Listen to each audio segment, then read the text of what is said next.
నమస్కారం. వాస్తుశాస్త్రం ఈ పేరు వినగానే మనలో చాలామందికి కొన్ని నియమాలు, పద్ధతులు గుర్తొస్తాయి. కాని ఇది కేవలం కొన్ని రూల్స్ కాదండి, అదొక అద్భుతమైన తాత్విక చింతన. మనం నివసించే ఇంటిని ఈ విశ్వశక్తితో ఎలా అనుసంధానం చెయ్యాలనే ఒక గొప్ప సైన్స్. రండి, ఈ ప్రాచీన విజ్ఞానం లోతుల్లోకి కలిసి ప్రయాణిద్దాం. ఆలోచించండి, ఒక కట్టడమంటే కేవలం ఇటుకలు, సిమెంట్, రాళ్లతో కట్టిన ఒక నిర్మాణం మాత్రమేనా? లేక అది మనల్ని ఈ విశాల విశ్వంతో కలిపే ఒక వారధి కాగలదా? ఈ యొక్క ప్రశ్నలోనే వాస్తుశాస్త్రం యొక్క మొత్తం సారాంశం దాగి ఉంది. ఇంతకీ వాస్తుశాస్త్రం అంటే ఏమిటి? సింపుల్గా చెప్పాలంటే మానవ నివాసాలని, మనం ఉండే ప్రదేశాలని ఈ విశ్వంలో ఉండే కాస్మిక్ ఎనర్జీతో సామరస్యంగా అంటే హార్మోనీలో ఉండేలా డిజైన్ చేసే ఒక ప్రాచీన భారతీయ విజ్ఞానం. వాస్తు అనే పదం వస్ అనే సంస్కృత పదం నుంచి వచ్చింది. వస్ అంటే నివసించడం. సో ఇది కేవలం డిజైన్ కాదు, అదొక జీవన విధానమన్నమాట.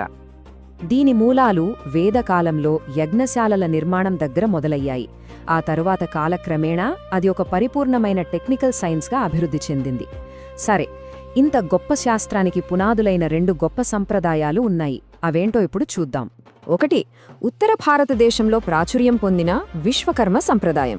ఇది ముఖ్యంగా ఇల్లు, నగరాల నిర్మాణం అంటే రెసిడెన్షియల్ సిటీ ప్లానింగ్పై ఎక్కువ దృష్టి పెట్టింది.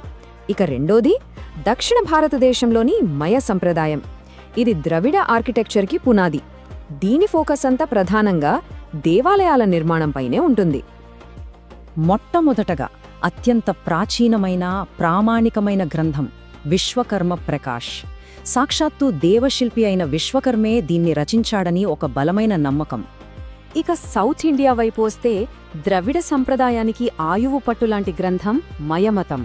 పురాణాల్లోని గొప్ప అసుర శిల్పి మయాసురుడు దీన్ని రచించాడని అంటారు. ముఖ్యంగా చోళుల కాలంలో రూపుదిద్దుకున్న ఈ గ్రంథం దేవాలయాల నిర్మాణానికి ఒక బైబిల్ లాంటిది. దీని స్పెషాలిటీ ఏంటంటే ఇది నగరాల్ని, గ్రామాల్ని, వాటి వీధుల అమరికను బట్టి దండక, స్వస్తిక, పద్మక అని రకరకాలుగా వర్గీకరించింది. ఖచ్చితమైన కొలతలకు, పర్ఫెక్ట్ రేషియోస్కు ఇది పెట్టింది పేరు. ఇప్పుడు మనం చూడబోయేది మానసారం. పేరులోనే ఉంది కదా, కొలతల సారాంశం అని అర్థం. వాస్తు గ్రంథాలన్నింటిలోకి ఇది చాలా సమగ్రమైన, డీటెయిల్డ్ టెక్స్ట్ అని చెప్పొచ్చు. ఇది చాలా పెద్ద గ్రంథం, ఏకంగా 70 అధ్యాయాలు ఉంటాయి. ఆశ్చర్యం ఏంటంటే దీని ప్రభావం మన దేశం దాటి సౌత్ ఈస్ట్ ఆసియా వరకు వ్యాపించింది.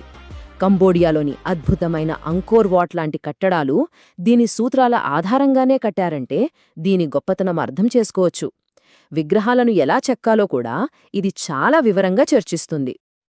ఇప్పటిదాకా చూసిన వాటన్నింటికన్నా చాలా సైంటిఫిక్, ఇంకా చెప్పాలంటే మనల్ని ఆశ్చర్యపరిచే గ్రంథమిది. సమరాంగణ సూత్రధార. దీన్ని ఒక పండితుడైన రాజే స్వయంగా రాయడం మరో విశేషం. ఒక్కసారి ఆలోచించండి, 11వ శతాబ్దంలో ధారానగరపు రాజైన భోజుడు రచించిన ఈ పుస్తకంలో యంత్ర విధానం అనే ఒక చాప్టరుంది. అందులో దేని గురించుందో తెలుసా? మెకానికల్ డివైసెస్ అంటే యాంత్రిక పక్షులు, చెక్కతో చేసిన flying machines, robotic guards, hydraulics గురించి వివరాలున్నాయి. ఆ కాలంలోనే ఆటోమేషన్ మీద మనవాళ్లకున్న అవగాహనకు ఇదొక పెద్ద నిదర్శనం కదా. ఇక చివరిగా మనం చూడబోయేది బృహత్ సంహిత. ఇది కేవలం వాస్తు గ్రంథం కాదు, ఒక రకంగా చెప్పాలంటే ఇదొక ఎన్సైక్లోపీడియా అన్నమాట. వాస్తును ఇతర సైన్సెస్తో ఇది కలుపుతుంది. గుప్తుల కాలం నాటి గొప్ప మేధావి వరాహమిహిరుడు దీన్ని రచించారు. ఇందులో వాస్తుని ఆస్ట్రానమీ, ఆస్ట్రాలజీ, జియాలజీ అంటే ఖగోళ, జ్యోతిష్య, భూగర్భ శాస్త్రాలతో ముడిపెట్టారు. అంతేకాదు, వేల ఏళ్లైనా చెక్కు చెదరని కట్టడాల కోసం వజ్రలేపం అనే ఒక స్పెషల్ సిమెంట్ రెసిపీ కూడా ఇందులో ఉంది. భూమిలో నీటి జాడను ఎలా కనిపెట్టాలో కూడా ఇది వివరిస్తుంది. సరే, ఒక్కసారి మనం చూసిన ఈ గ్రంథాలన్నిటినీ క్విక్గా చూద్దాం. చూశారుగా, విశ్వకర్మ ప్రకాశేమో ఇళ్ల గురించి చెప్తే, మయమతం టెంపుల్స్ గురించి చెబుతుంది, మానసారం కొలతల గురించి, ఇక సమరాంగణ సూత్రధార అయితే ఏకంగా యంత్రాల గురించి చెబుతుంది. ఒక్కో గ్రంథానికి ఒక్కో ప్రత్యేకత ఉంది. అయితే వాస్తు అంటే దేశమంతటా ఒకేలా ఉంటుందా? అస్సలు కాదు. వాస్తుశాస్త్రంలో ఉన్న గొప్ప విషయమేంటంటే అది స్థానిక వాతావరణానికి, సంస్కృతికి తగ్గట్టుగా మారుతూ ఉంటుంది.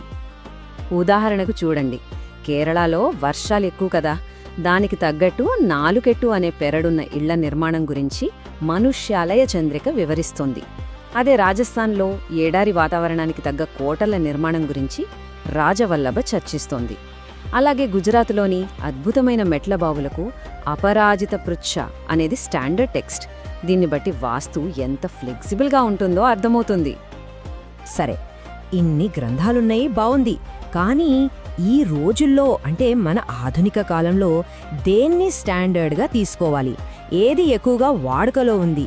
ఇది చాలా ముఖ్యమైన ప్రశ్న కదా. ఇప్పుడున్న పరిస్థితుల్లో వాస్తుని ఎక్కడ ఎక్కువ వాడుతున్నారో చూస్తే దాదాపు 75% మంది ఇళ్ల నిర్మాణానికే వాడుతున్నారు. మిగిలిన 25% మాత్రమే దేవాలయాల నిర్మాణానికి సంబంధించింది. అంటే రెసిడెన్షియల్ వాస్తుకే ఎక్కువ ప్రాధాన్యత ఉందన్నమాట. సో సింపుల్గా చెప్పాలంటే, మనం కట్టుకునే ఇల్లు, అపార్ట్మెంట్ల కోసమైతే విశ్వకర్మ ప్రకాష్లో ఉన్న సింపుల్, దిక్కుల ఆధారిత నియమాలు చాలా ప్రాక్టికల్గా ఉంటాయి. అందుకే దాన్నే ఎక్కువగా ఫాలో అవుతారు. అదే సంప్రదాయ దేవాలయాలను నిర్మించాలంటే మాత్రం చాలా క్లిష్టమైన లెక్కలు, కొలతలుండే మయమతం, మానసారం గ్రంథాలే ఇప్పటికీ ఫైనల్ అథారిటీ. చివరిగా ఒక్క మాటలో చెప్పాలంటే, నిజమైన వాస్తుజ్ఞానం ఎక్కడుందంటే ప్రాచీన గ్రంథాల్లోని సారాన్ని, ఆత్మను గ్రహించి దాన్ని మన ఇప్పటి అవసరాలకు తగ్గట్టు మార్చుకోవడంలోనే ఉంది. అది ఎప్పుడూ మారుతూ, ఎదుగుతూ ఉండే ఒక సజీవ శాస్త్రం. మనం భవిష్యత్తులో నిర్మించబోయే మన స్మార్ట్ సిటీలలో, మన ఆధునిక నివాసాలలో సామరస్యం గురించిన ఈ ప్రాచీన భారతీయ విజ్ఞానాన్ని మనం ఎలా ఉపయోగించుకోగలం?